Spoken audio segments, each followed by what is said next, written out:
হে মাওলা, আমাদেরকে ক্ষমা করো। হে মাওলা, তুমি ছাড়া আমাদের আর কে আছে? আমরা পাপ করেছি, ভুল করেছি।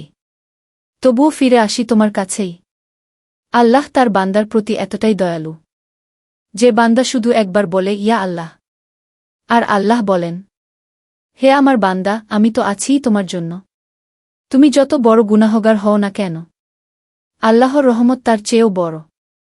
তুমি যদি আজ তাওবা করো, তাহলে তিনি এমনভাবে ক্ষমা করবেন যেন তুমি কোনোদিন পাপ করনি।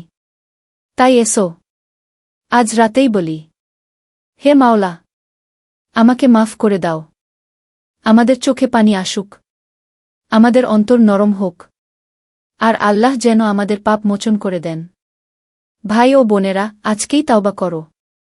ভিডিওটি যদি হৃদয়ে লাগে, তাহলে লাইক করো, কমেন্টে বলো, হে আল্লাহ, আমাকে ক্ষমা করো। বন্ধুদের সঙ্গে শেয়ার করো, আর ফলো ও সাবস্ক্রাইব করতে ভুলে যেও না। আল্লাহ সব ক্ষমার মালিক, শুধু ফিরে যেতে জানতে হয়।